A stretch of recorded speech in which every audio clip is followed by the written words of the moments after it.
Hello everyone, स्वागत है आप सभी का आज एक नई क्लास में। तो हम टॉपिक कर रहे थे पानीपत का प्रथम लड़ाई। जो है आज हम पढ़ने वाले हैं पानीपत का प्रथम युद्ध।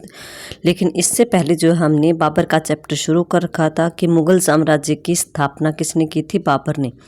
तो इससे पहले हमने 5-6 क्लासेस कर ली, जिसमें कि मैंने आपको बाबर को पढ़ाया कि बाबर के समय उत्तर भारत की क्या स्थिति थी या सिचुएशन थी, दक्षिण भारत की क्या सिचुएशन थी। उसके बाद हमने पढ़ा कि बाबर का प्रारंभिक जीवन कैसा था, कैसे उसकी शिक्षा दीक्षा हुई, कौन इसके माता पिता थे, कैसा उसका स्टार्टिंग की जर्नी रही थी, कहाँ का वो राजा था, उसके पिताजी कहाँ के राजा थे, किस चीज़ के कारण उसने भारत पर आक्रमण किया, आक्रमण करने से पहले वो कहाँ का राजा था, सब कुछ मैंने आपको पढ़ाया।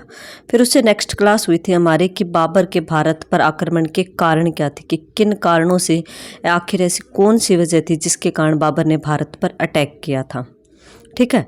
उसके बाद हमने पढ़ा था कि बाबर के भारत पर प्रारंभिक आक्रमण, जिसमें कि मैंने आपको 5 आक्रमण पढ़ाए हैं कि बाबर ने पानीपत का जो प्रथम युद्ध 1526 में, ये तो फेमस है, इसीलिए पानीपत का प्रथम युद्ध बोला गया लड़ाई। लेकिन इससे पहले भी बाबर ने 5 आक्रमण किए थे। 1519 में वह स्टार्ट हुआ था आक्रमण करना। ठीक है। तो इस तरह से उसने 1526 तक 5 आक्रमण किए और वापस लौट गया। लेकिन जब पानीपत का प्रथम युद्ध होता है, निर्णायक युद्ध होता है, तो इसके बाद वो वापस नहीं जाता, बल्कि हमेशा के लिए यहाँ भारत में रहने का फैसला कर लेता है। तो इसलिए जो है इस पानीपत की प्रथम लड़ाई को या पानीपत के युद्ध को सबसे ज़्यादा महत्वपूर्ण माना जाता है, क्योंकि इसके बाद भारत में मुग़ल साम्राज्य की स्थापना हो गई। और जो मुग़ल साम्राज्य का संस्थापक बाबर था, उसने हमेशा के लिए भारत में रहने का फैसला कर लिया था। तो आज जो है हम पानीपत के प्रथम युद्ध को या पानीपत की पहली लड़ाई को पढ़ने वाले हैं, जो कि 1526 में हुई थी। काफ़ी महत्वपूर्ण, काफ़ी इम्पोर्टेंट क्लास रहेगी, क्योंकि यह युद्ध काफ़ी फेमस है और इस युद्ध से हर एग्ज़ाम में क्वेश्चन आता है, चाहे वो लॉन्ग हो, चाहे वो शॉर्ट हो, चाहे फैक्चुअल हो। तो लॉन्ग क्वेश्चन में अगर आपको लिखना आ जाए कि पानीपत की प्रथम लड़ाई पर नोट लिखें, तो आपको जो मैं ये क्वेश्चन पढ़ाऊँगी ये सफिशिएंट रहेगा 15 या 16 नंबर में लिखने के लिए। तो आप आज की क्लास को ध्यान से सुनिएगा। तो चलिए क्लास को शुरू करते हैं। सबसे पहला ही फैक्ट कि पानीपत की लड़ाई हुई कब। 1526 तो मोस्टली सबको याद रहता है, लेकिन अगर ज़्यादा डीप में पूछे तो ये तारीख पूछ लेता है। तो 21 अप्रैल को हुआ था। 21 अप्रैल 1526 को ये युद्ध हुआ था। किस स्थान पर हुआ था? तो पानीपत के स्थान पर, पानीपत शहर में हुआ था, इसीलिए इसको पानीपत का युद्ध बोला जाता है। और पानीपत है कहाँ पर? हरियाणा में। तो किसके बीच में हुआ था? बाबर के बीच में, और दिल्ली का उस समय सुल्तान कौन था? इब्राहिम लोदी। इन दोनों के बीच में ये युद्ध हुआ था। पानीपत का प्रथम युद्ध किन के बीच में हुआ? बाबर और दिल्ली के सुल्तान इब्राहिम लोदी के बीच। कब हुआ? 21 अप्रैल 1526 को। कहाँ पर हुआ? पानीपत नामक शहर में। निर्णायक लड़ाई मतलब इस लड़ाई के बाद एक साइड निर्णय हो गया था, फैसला हो गया था अंतिम। यह लड़ाई कोई अकस्मात घटना, अकस्मात का क्या अर्थ होता है? अचानक, कि यह लड़ाई कोई अचानक घटने वाली नहीं थी, बल्कि दोनों के बीच में पहले से जो है एक लंबा संघर्ष चला आ रहा था। उसी का ये परिणाम था कि इनडायरेक्टली जो है इब्राहिम लोदी और बाबर के बीच में कई दिनों से जो है खींचातानी चल रही थी, जिसको कि हमने बाबर के जो प्रारंभिक आक्रमण थे उसके बारे में, उसमें हमने पढ़ा था कि दिल्ली के सुल्तान को खबर थी कि बाबर भारत पर आक्रमण कर रहा है, और जो इब्राहिम लोदी के दिल्ली के सुल्तान इब्राहिम लोदी के जो रिश्तेदार थे वो उसका साथ दे रहे थे, उसको इनवाइट कर रहे थे कि आप भारत पर आक्रमण करो और इब्राहिम लोदी को गद्दी से उतार दो। तो इस प्रकार जो है इन दोनों का आमना सामना, इब्राहिम लोदी का और बाबर का आमना सामना पहली बार इसी युद्ध में होता है। और इब्राहिम लोदी कौन था उस समय? तो ये दिल्ली की गद्दी पर दिल्ली सल्तनत का शासक था, जो कि दिल्ली सल्तनत काफ़ी बड़ी थी। ठीक है। अब एक इतिहासकार है सतीश चंद्र ने लिखा है कि अब इब्राहिम लोदी और बाबर के बीच खुली लड़ाई के अलावा कोई विकल्प, कोई ऑप्शन नहीं था। ज़ाहिरन इब्राहिम लोदी लाहौर को बाबर के जिम्मे छोड़ने को तैयार नहीं था, कि जो इब्राहिम लोदी था वो लाहौर को बाबर को नहीं सौंपना चाहता था। बाबर लाहौर पर अपना अधिकार जमा रहा था पूरी तरह से, लेकिन इब्राहिम लोदी लाहौर बाबर को नहीं देना चाहता था। इब्राहिम लोदी को एहसास था कि यदि पंजाब को उसके हाथों में रहने दिया गया तो वह भविष्य में गंगा की घाटी और उसके ऊपर पैर फैलाने का काम करेगा। मतलब गंगा की घाटी तक बाबर अपना साम्राज्य फैला लेगा। टोटली आप ये मान लो कि इब्राहिम लोदी को खतरा लग रहा था कि बाबर को अगर पंजाब पर अधिकार करने दिया गया, पूरे पंजाब पर, तो आगे जो है हमें दुख देगा, आगे हमें नुकसान पहुंचा सकता है। अतीत में गोरियों, जो मोहम्मद गोरी आया था उसने ऐसा ही किया था। बाबर ने इब्राहिम लोदी के प्रतिद्वंदी आलम खां का पक्ष लेकर उसे एक प्रकार से चुनौती दी थी। प्रतिद्वंदी मतलब उसका विरोधी आलम खान जो था उसका पक्ष लिया किसने? बाबर ने, और इब्राहिम लोदी को ललकारा युद्ध के लिए। तो टोटल इतना ये ज़रूरी नहीं है, बस आप इतना याद रखना किस तारीख को हुआ था, कि इनके बीच में युद्ध हुआ। ये 1-2 लाइन लिख लेना। अब आगे लड़ाई की घटनाएं कैसे लड़ाई घटित हुई पानीपत की। कि पंजाब पर अधिकार करने के बाद बाबर जो था, पंजाब अभी भी हमने ऊपर देखा ना कि लाहौर पर अपना अधिकार जमाना चाहता था बाबर। उसके बाद पंजाब को ये इब्राहिम लोदी, अभी हमने ऊपर जस्ट पढ़ा था लाइन कि पंजाब को लोदी के जिम्मे नहीं छोड़ना चाहता था इब्राहिम लोदी। तो जब बाबर ने पंजाब पर अधिकार कर लिया, उसके बाद बाबर जो था वो अपने सैनिकों के साथ धीरे धीरे दिल्ली की ओर आगे बढ़ रहा था। उसने इब्राहिम लोदी की गतिविधियों का पता लगाने के लिए सभी दिशाओं में अपने गुप्तचर भेज दिए। कि बाबर बहुत चतुर था, बहुत तेज़ दिमाग वाला था। वो दिल्ली की ओर बढ़ रहा था, तो उसे पता था कि इब्राहिम लोदी जो कि दिल्ली का सुल्तान है, वो प्लानिंग करेगा, उसके खिलाफ युद्ध करने की कोशिश करेगा। इसलिए उसने पहले ही अपने विश्वास पात्र गुप्तचरों को उस आगे छोड़ दिया, आगे भेज दिया कि तुम जाकर पता करो कि वहाँ पर कैसे क्या माहौल चल रहा है दिल्ली में। इस समय जब बाबर दिल्ली की ओर बढ़ रहा था तो बाबर के पास लगभग 12,000 सैनिक थे। कुछ इतिहासकार 25,000 बता रहे हैं, लेकिन इतना मैटर नहीं करता। 12,000 या 25,000 में से कौन सी संख्या भी लिख सकते हो। वैसे भी बाबर को अब छोटे छोटे कबीलों से नहीं बल्कि एक संगठित राज्य से, क्योंकि दिल्ली सल्तनत उस समय काफ़ी बड़ी थी। दिल्ली सल्तनत का एम्पायर जो था वो काफ़ी बड़ा था और संगठित राज्य था दिल्ली। तो बाबर के मतानुसार उसने अपनी आत्मकथा में, जो बाबरनामा है, उसमें लिखा है कि मैंने अपने पांव संकल्प की रकाब में रखे और अपने हाथ में ईश्वर के भरोसे की लगाम लेके ईश्वर पर विश्वास रखा और सुल्तान इब्राहिम बिन, पुत्र सिकंदर बिन और बहलोल लोदी अफ़गान के विरुद्ध प्रस्थान किया। कि जो इब्राहिम लोदी थे सुल्तान उस समय दिल्ली का, जो कि सिकंदर का बेटा था, और सिकंदर जो है बहलोल लोदी का बेटा था, तो उसकी ओर मैंने मतलब इसके वंशों का नाम बताया है। उसके अधिकार में उसमें दिल्ली का राज सिंहासन था और हिंदुस्तान का राज्य था। तो मैंने अपने कदम दिल्ली सल्तनत की ओर बढ़ा दी। तो ये लाइनें कुछ कोटेशन लिखे हैं बाबर ने, अगर आप लिखना चाहते हो तो लिख लो, वरना इतना इम्पोर्टेंट नहीं है। तो जब बाबर दिल्ली की ओर बढ़ा तो रास्ते में दिल्ली सल्तनत के जो असंतुष्ट सरदार या छोटे छोटे जो राजा थे, उन्होंने बाबर का स्वागत किया कि हम भी आपके साथ हैं, दिल्ली चलो और इब्राहिम लोदी के विरुद्ध युद्ध करो और हम आपका साथ देंगे इब्राहिम लोदी के विरुद्ध, क्योंकि वो इब्राहिम लोदी को पसंद नहीं करते थे, उससे असंतुष्ट थे। इब्राहिम लोदी ने भी पूरी सैनिक तैयारियां की और कुछ अग्रिम दस्ते शत्रु को रोकने के लिए भेज दिए। मतलब कुछ छोटी छोटी सैनिक टुकड़ियां, सैनिकों के दल जो थे वो बाबर को रोकने के लिए पहले ही भेज दिए कि दिल्ली की तरफ उसको आने ही मत दो, दिल्ली में उसको एंट्री ही ना करने दो। 26 जनवरी 1526 को पहले टकराव बाबर का किसके साथ हुआ? हुमायूं और हिसार फिरोजा के सिकदार हामिद के बीच हुई। तो बाबर का जो बेटा था हुमायूं, उसकी लड़ाई होती क्योंकि वो अपने पिता के साथ ही आया था। हिसार फिरोजा का सिकदार मतलब जो हिसार था उसमें उसकी जो देखरेख करता था उसका नाम था हामिद। उन दोनों के बीच में लड़ाई हुई और हुमायूं ने बड़ी आसानी से इसको, हिसार फिरोजा का जो सिकदार था हामिद, उसको हरा दिया था और उसके 100 सैनिक और 5-7 हाथी भी उसने छीन लिए थे। इस विजय के विषय में बाबर ने अपनी आत्मकथा में लिखा, क्योंकि पहली विजय थी दिल्ली के आसपास, कि यह हुमायूं का प्रथम युद्ध था और प्रथम अनुभव था और वह बड़ा ही उत्कृष्ट सुकून भी था। मतलब एक दिलासा देने वाला काम था। बाबर ने शत्रु को डराने के लिए सभी कैदियों को मारने का आदेश दे दिया। हिसार पर अधिकार करने के बाद बाबर जो था वो शाहाबाद की ओर से यमुना नदी के तट से होते हुए आगे बढ़ा।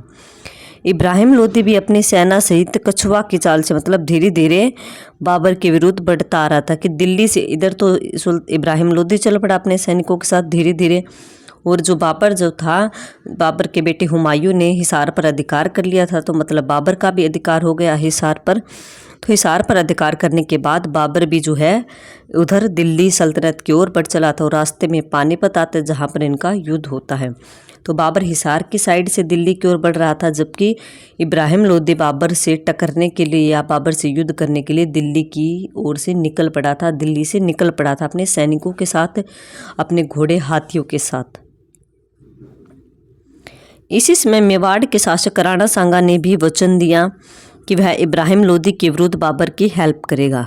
इसके बाद सरसावा में मुगल सेना ने पड़ाव डाल दिया, मतलब उसने अपनी सेना को, बाबर की सेना ने आराम करने की सोची, ठहरने का विश्राम करने की सोची, तो सरसावा में उसकी सेना रुक गई। वहाँ बाबर को खुफिया सूचना मिली कि हातिम खां लोदी और दाऊद खां लोदी 5-6 हज़ार सैनिकों सहित यमुना की ओर से सुल्तान इब्राहिम के शिविर में कोई 3-4 कोस आगे आ गए हैं। मतलब कि उसको सूचना मिलती है कि इब्राहिम लोदी जो है दिल्ली का सुल्तान, उससे आगे आ गए हैं। मतलब कि इब्राहिम लोदी जहाँ पर रुका हुआ था उसके कुछ सैनिक, कुछ टुकड़ियाँ, 5-6 हज़ार सैनिक जो थे वो हातिम खान के नेतृत्व में और दाऊद खान के नेतृत्व में आगे बढ़ गए थे इब्राहिम लोदी से बाबर की तरफ। जब बाबर को ये सूचना मिली तो बाबर ने भी जो है अपने कुछ सरदारों को, अपने सैनिकों को आगे बढ़ने का आदेश दिया कि हम पीछे आ रहे हैं, तुम आगे चलो। इस सैनिक टुकड़ी को अगले ही दिन हातिम खान को मौत के घाट उतार दिया गया। मतलब कि जो बाबर की सेना की टुकड़ी आगे बढ़ी थी युद्ध करने के लिए, उसने जो है इब्राहिम लोदी के जो सैनिक थे ना, हातिम खान और दाऊद खान लोदी, इसमें से हातिम खान को मार दिया, और दाऊद खान जो था वो जान बचाकर भागने में सफल हो गया। इस खटरा से लोधी के सैनिकों में भय और आतंक छा गया कि हमारी इतनी बड़ी बटालियन 5-6 हज़ार सैनिक जो है बाबर से युद्ध करने के लिए आगे गए थे, लेकिन उनको बाबर के सैनिकों ने मार गिराया है। तो अब उनको डर लगने लगा कि बाबर कुछ ज़्यादा ही ताकतवर है, हमारा पता नहीं क्या होगा, हमसे उनसे लड़ा जाएगा या नहीं लड़ा जाएगा। तो 12 अप्रैल 1526 को बाबर की सेनाएं पानीपत पहुंच गई। ये मोस्ट इम्पोर्टेंट लाइन है कि बाबर की सेना पानीपत कब पहुंची, तो 12 अप्रैल 1526 को। युद्ध कब होता है? 21 अप्रैल को। ठीक है, तो 10 दिन पहले पानीपत में बाबर की सेना पहुंच गई। दूसरी ओर इब्राहिम लोदी जो था वो भी 1 लाख से अधिक सैनिकों और 1000 हाथियों सहित पानीपत पहुंच गया। अब आगे आता है कि 8 दिनों तक दोनों की सेनाएं एक दूसरे के सामने खड़ी रही, परंतु किसी ने भी युद्ध करने का आदेश नहीं दिया। दोनों सेनाएं आमने सामने खड़ी हैं, रात को सो जाते और दिन में जो है युद्ध करने के लिए मतलब तैयार रहते, लेकिन दोनों ने लड़ाई नहीं की, आमने सामने खड़े रहे। इस 8 दिनों का बाबर ने जो है वो सदुपयोग किया। उसने अपनी सेना को व्यू रचने में, मतलब अपनी सेना के साथ प्लानिंग करने में इस टाइम को बिताया। उसकी सेना जो थी वो सेना के दाएं पक्ष की रक्षा कौन कर रहा था? पानीपत शहर कर रहा था। बाएं पक्ष में एक गहरी खाई खोद दी बाबर ने और उसकी किलेबंदी कर दी। इन खाइयों को पेड़ के टहनियों और पत्तों से ढककर उन पर मिट्टी डाल दी गई ताकि ज़मीन ठोस लगे। मान लो कि खाई खुदवा दी है, ठीक है, काफ़ी गहरी। उस पर जो है खाई की चारों तरफ मिट्टी से बड़ी बड़ी ढाल बना दी, और जो खाई था उसको पेड़ काटकर उस पेड़ों से उस खाई को बिल्कुल अच्छी तरह से ढक दिया, और पेड़ों के ऊपर मिट्टी लगा दी। ऐसे लगे कि ये ज़मीन है, लेकिन ज़मीन नहीं थी, नीचे खाई थी। अगर उस पर कोई भी इंसान जाकर पैर रखता तो वो नीचे खाई में गिर सकता था, लेकिन दूर से देखने पर ऐसा लग रहा था कि ये ज़मीन ही है। बीच में 700 बैलगाड़ियों को चमड़े के रस्सों से बांधकर लाइन में खड़ा कर दिया। उसके पीछे तोपची जो थे उनको खड़ा कर दिया। नियमित दूरियों पर खाली जगह छोड़ दी गई, जिससे 100 से 200 तक घुड़सवारों के बीच छोटे दल बीच से गुजरकर हमला कर सके। दाएं केंद्र और बाएं केंद्र में उस्ताद अली और मुस्तफ़ा खां के तोपखाने लगाएगी। ये बाबर के फेमस तोपची थे, उस्ताद अली और मुस्तफ़ा खां। इनके पीछे जो तुलुगमा पार्टियों के सैनिक थे, जो कि काफ़ी लड़ाकू थे, उनको खड़ा कर दिया। जो तुलुगमा पार्टी के जो सैनिक थे वो शत्रु के आंख में धूल झोंक कर उसको घेरने का काम करते थे, उसको ध्यान भटकाकर अगले लड़ाई करने वाले का उसको घेर लेते थे। बाबर ने अपनी सेना के दाएं भाग की कमान हुमायूं को संभलवाई और ख्वाजा कला को, और बाएं पक्ष की कमान जो है सुल्तान मिर्जा और मेहंदी ख्वाजा को सौंपी, और जो बाबर जो था वो स्वयं बीच में था। इसके अलावा अब्दुल अजीज के नेतृत्व में एक सेना आरक्षित मतलब एक सुरक्षित रख दी गई इमरजेंसी के लिए, जिसका प्रयोग आपातकाल में इमरजेंसी में किया जाना था। दूसरी ओर इब्राहिम लोदी ने बाबर की व्यूह रचना का अध्ययन सावधानी से नहीं किया, मतलब उसको पता तो चल रहा था इब्राहिम लोदी को कि बाबर कुछ प्लानिंग करा, लेकिन वो उसकी प्लानिंग को समझ नहीं पाया। और इब्राहिम लोदी के सैनिक जो थे वो भी इतने ट्रेंड नहीं थे, अनुभव नहीं थे, उनको अनुभवहीन थे, जो कि लूटपाट के उद्देश्य से सेना में भर्ती हुए। इसके अलावा इब्राहिम लोदी जो था वो हाथियों की सेना पर ज़्यादा डिपेंड था। हालांकि लोदी की सहायता के लिए ग्वालियर का शासक विक्रमजीत अवश्य पहुंचा, परंतु अफगान सेनाओं को इसका कोई लाभ नहीं हुआ। अब देखो, आप थोड़ा सा ये पढ़ा दो, मैं फिर आपको थोड़ा संक्षिप्त में डिटेल में थोड़ा सा मोटा मोटा बताऊंगी कि इस घटनाओं में आपको लिखना क्या, क्योंकि ऐसे तो छोटी छोटी बातों को बहुत ज़्यादा डिटेल में इन्होंने दिया हुआ है। ठीक है, तो आप ये याद रखिएगा। एक तो इब्राहिम लोदी की सेना पानीपत के युद्ध में किसने की थी, तो ग्वालियर का एक राजा था विक्रमजीत, उसने इसकी हेल्प की थी। अब क्या होता है कि 21 अप्रैल 1526 को बाबर ने ही अपनी सेना को आदेश दिया कि तुम इब्राहिम लोदी की सेनाओं पर अटैक करो। इब्राहिम लोदी ने भी अपनी सेनाओं को शत्रुओं के विरुद्ध मोर्चा संभालने को कहा। अपनी सेना को कहा कि तुम तैयार हो जाओ, बाबर के सैनिक आ रहे हैं। तो सुबह 9 बजे दोनों के बीच में मारकाट शुरू हो गई। जैसे ही अफगान सैनिक मतलब इब्राहिम लोदी के सैनिक आगे बढ़े, वो गहरी खाइयों को देखकर घबरा गए कि अगर हमने आगे बढ़ने की कोशिश की तो हम इन गहरी खाइयों में गिरकर वैसे ही मर जाएंगे। इसी में जो तुलुगमा पार्टी के सैनिक थे उन्होंने उसको घेर लिया। उस्ताद अली और मुस्तफ़ा खान जो थे उन्होंने अपनी तोपों से अफगानों के ऊपर गोले बरसाने शुरू कर दिए। दोपहर तक इब्राहिम लोदी की सेनाएं जो है पूरी तरह से पराजित हो गई थी। तो देखो, इस युद्ध में इब्राहिम लोदी के 15,000 से ज़्यादा सैनिक मारे गए, और जो ग्वालियर का राजा विक्रमजीत आया था उसकी हेल्प करने के लिए, वो भी युद्ध के मैदान में मारा गया। तो ये पानीपत की लड़ाई की घटनाएं थी। अब आपको मोटा मोटा बताती हूँ कि आपको लिखना कैसे है। कि पानीपत की लड़ाई के लिए आप सबसे पहले तो ये लिखो कि बाबर पंजाब पर अधिकार करने के बाद बाबर धीरे धीरे अपने सैनिकों के साथ दिल्ली की ओर बढ़ रहा था। तो इब्राहिम लोदी क्या गतिविधियों का, क्योंकि बाबर चतुर था तो उसने गतिविधियों का पता लगाने के लिए अपने गुप्तचर आगे भेज दिए कि ताकि थोड़ा सा माहौल का पता लग सके कि दिल्ली में बाबर के खिलाफ क्या कुछ प्लानिंग हो रही है। इसमें बाबर के पास जब वह पंजाब से निकला था तो 12,000 सैनिक थे। याद रखिएगा, कुछ 25,000 बताते हैं, तो दोनों संख्या आप थोड़ा सा निगाह में रखिएगा। अब जो है उधर दूसरी तरफ जो है इब्राहिम लोदी ने भी सैनिक तैयारियां कर ली और अपने कुछ अग्रिम दस्ते मतलब कुछ सैनिकों को बाबर से आगे लड़ाई करने के लिए भेज दिया। ये याद रखिएगा। अब पहली लड़ाई होती है बाबर की ओर अफगानों के बीच में हिसार में।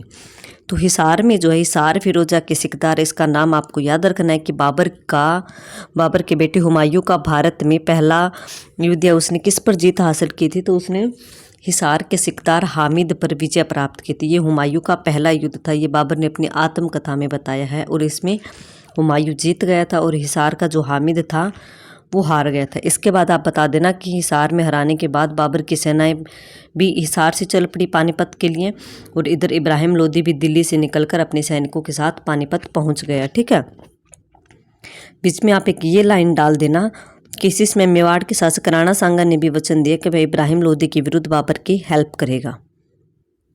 अब आपको क्या करना है कि जब आप ये सरसामा अगर आपको याद रहे तो लिख देना, वरना आप ये लिख देना कि बाबर ने अपनी सेना के साथ थोड़ी देर बीच में विश्राम करने का फैसला किया। तो रात में वहाँ पर बाबर को पता चलता है कि इब्राहिम लोदी के सैनिक जो है उस पर हमला करने के लिए आगे आ रहे हैं, कुछ सैनिक 5-6 हज़ार सैनिक।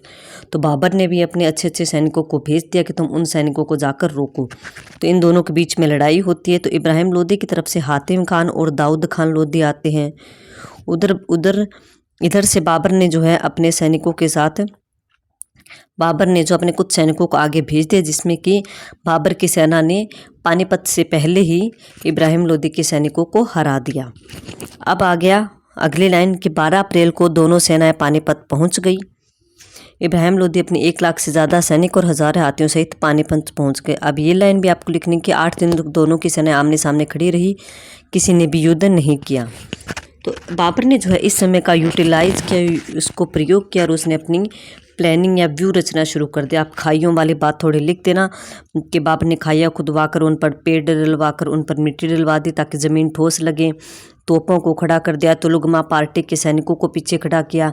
बीच की कमान, अब आपको ये याद रखना है कि जो था दाएं भाग की कमान कौन संभाल रहा है कि जो बाबर की सेना थी, मान लो 3 डिवाइड सेना है युद्ध में, तो दाएं भाग जो था उसकी कमान तो हुमायूं, उसके बेटे हुमायूं और ख्वाजा कलां को सौंपी गई, और बाएं पक्ष की जो थी वो इस साइड की सुल्तान मिर्ज़ा को और मेहदी ख्वाजा को, और बीच में स्वयं बाबर खड़ा हुआ था। ठीक है, यहाँ पर खाई खुदवा दी और खाई के ऊपर पेड़ कर कर मिट्टी डलवा दी, और साइड में जो है तोपची भी खड़े कर दी, और पीछे इमरजेंसी के लिए भी थोड़ी सेना रख दी गई। अब अगली लाइन आपको लिखनी कि 21 अप्रैल को बाबर ने ही ऑर्डर दिया अपनी सेना को कि तुम जाकर इब्राहिम लोदी की सेना पर हमला बोल दो। इब्राहिम लोदी ने भी दूसरी तरफ से ललकार दिया। अब आप ये बता देना कि 9 बजे युद्ध शुरू हो गया और दोपहर तक जो है बाबर की सेनाओं ने बड़ी ही चतुराई से अपनी प्लानिंग के हिसाब से अपनी योजना के अनुसार इब्राहिम लोदी की सेनाओं को दोपहर तक पूरी तरह से ख़त्म कर दिया था। इतने में ही आप इसको लिख सकते हो, ज़्यादा लिखने की ज़रूरत नहीं है, क्योंकि तुलुगमा पार्टी के सैनिक थे, उन्होंने भी अफगानी सेनाओं को घेर लिया और घेर कर उनको बीच में मार दिया, और तोपों से भी गोले बरसाए गए। और एक आपको ये याद रखना है कि बाबर के समय में जो है जो तोपखाना था उसको कौन संभाल रहा था।